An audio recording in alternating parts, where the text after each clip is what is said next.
Mwambino bwana ana utoto. Ndani na mtu kama Alikiba kwenye kuimba live. Usishindane na Alikiba. Toa sound effect hizo. Uzokuwa unaimba nazo live. Toujours l'amour est balaka ne fengo ba bisou pa kale. Katoka shwentem tout le temps. Anachokifanya Mwijaku naweza nikasema ni kama anafufua bifu jipya la Diamond Platnumz na Alikiba. So unaweza nikakwambia hivyo kwa sababu gani? Unajua kwa siku ya jana bana, kuna moja ya short video ambayo inamhusu Diamond Platnumz ilikuwa imesambaa sana kwenye mitandao ya kijamii. So ni moja ya videos ambayo Diamond kwenye video hiyo alikuwa akionekana akipiga live moja ya nyimbo ambayo alikuwa ameifanya na Fally Ipupa, nyimbo ambayo inaitwa Inama. So Diamond katika kupiga live alikuwa anaimba kile kionjo cha Fally Ipupa alipokuwa ameimba Kikongo.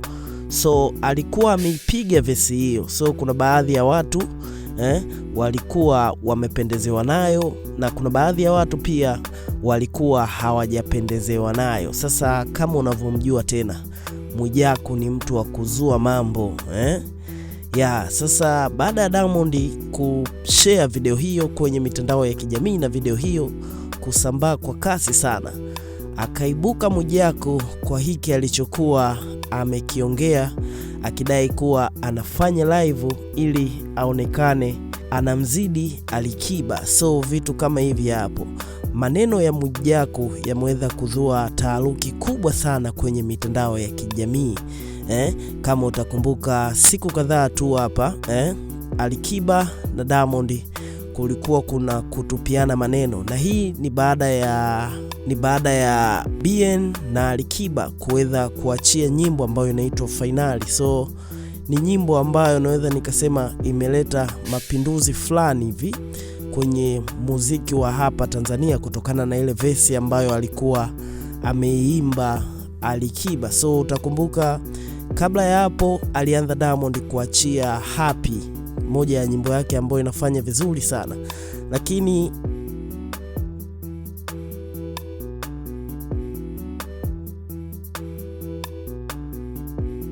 kwa mipango ya Mungu au kwa mapenzi ya Mungu, ile nyimbo ambayo Alikiba ameifanya na BN ikaja ikapindua mazima ngoma ya I'm So Happy, ngoma ya Diamond Platnumz. So tuliona challenge tofauti kwenye mitandao ya kijamii, challenge ambazo zilikuwa zinaendelea na wadada tofauti wakiimba kile kipande alichokuwa ameimba Alikiba kwenye ile ngoma ya BN na ye mwenyewe Alikiba. So kwa mvutano huo ilionekana kuwa Alikiba ni the best kuliko Diamond Platnumz. Maneno yalisemwa mengi sana, lakini leo hii limeibuka ili hapa Mwijaku, haya maneno aliyokuwa ameongea yameweza kuleta taharuki kubwa sana kwenye mitandao ya kijamii, akimsimanga Diamond Platnumz kuwa asifanye ili ashindane na Alikiba, afanye kama anaona yeye anaweza kupiga hizo live.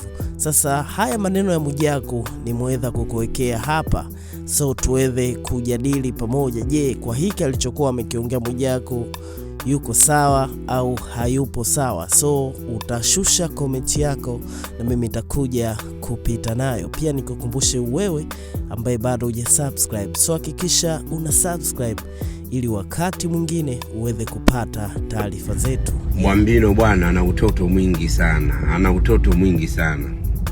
Kenda kulikodi live katia misound effect mingi. Yani alimradi tu shindane na Alikiba. Ndugu yangu, acha utoto. Alikiba humwezi. Alikiba akiwa anafanya mazoezi hati sound effect. Umejaza ma sound effect kibao ili mradi uonekane unaimba live, ili mradi uonekane unaweza ukashindana na Alikiba.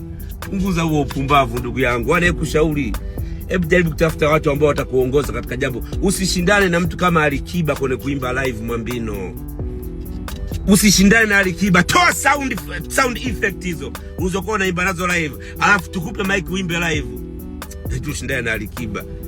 Wewe unajisumbua. Walishindwa vigogo hao watu wa Marekani, kina Harakeli walishindwa, walinyosha mkono kwa Alikiba.